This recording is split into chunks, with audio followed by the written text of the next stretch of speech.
Hey guys, my name is Taylor Walsh, and this is my video proposal about video games. More specifically, for the purpose of my essay, I'm going to be talking about how women are portrayed in video games and the impact that this portrayal has on adolescent youth and young adults. Throughout the last 20 or more years, video games have become one of the most prevalent forms of entertainment for both children and adults. During that time, most research and political attention has been focused on the violent content of these games and its potentially negative side effects on today's youth. However, throughout my own research, it has also become rapidly apparent that there is a need to address the portrayals of women in video games and determine if this too has created negative attitudes within adolescent men and women. For the first part of my essay, I am going to talk about how women are actually portrayed within video games, and thus far, my preliminary findings have not been very positive. Overall, I have found enough evidence to strongly suggest that women and female characters in video games are primarily underrepresented, sexualized, and objectified. In 1998, Tracy Dietz conducted the first significant research regarding gender roles and violence in video games that were specifically marketed towards children. She did this because she wanted to examine the influence that these games had on the children's developing sense of gender roles. Her work discovered that in an examination of 33 popular Nintendo and Sega Genesis video games, the most common way that women were portrayed was no portrayal at all, as over 41% of these games had no women present, and an additional 30% had no female characters. She also discovered that within the 21% of games where women were present, they were always portrayed as damsels in distress who needed aid from the male protagonist. More recent studies have also discovered similar findings.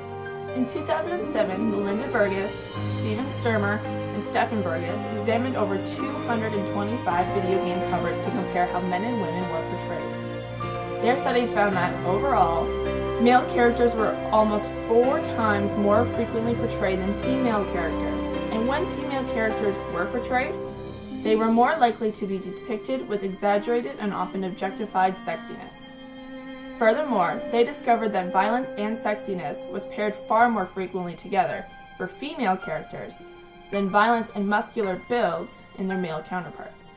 In order to truly comprehend the extent of how women are portrayed in sexual, derogatory, and objectified ways within video games for the purpose of my essay, I plan to study various examples of female video game characters, both central and non-central, within video games such as Tomb Raider, Grand Theft Auto, and Saints Row.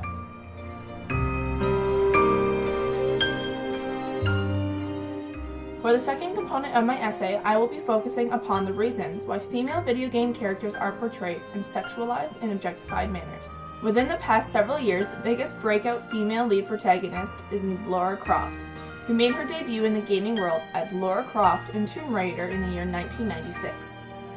However, despite the character's independent nature and fiery spirit, Lara Croft soon became known and is arguably still best known as a video game sex symbol, with tight-fitting, short, skimpy clothing, large breasts, a tiny waist, and large buttocks. That being said, the question still remains as to why video game corporations needed to take a strong, independent female character like Lara Croft and sexualize her in this way. From an economic standpoint, video game developers and major corporations have much to gain and little to lose by objectifying and sexualizing women and female characters. Let's face it, sex sells, particularly in adolescent males who at the end of the day is the primary target audience. According to Christopher Neer, successful video game sales are associated strongly to the sexualization of both central and non-central female characters on video game covers. He also argues that the presence of non-sexualized or lead female characters on video game covers impacts sales negatively.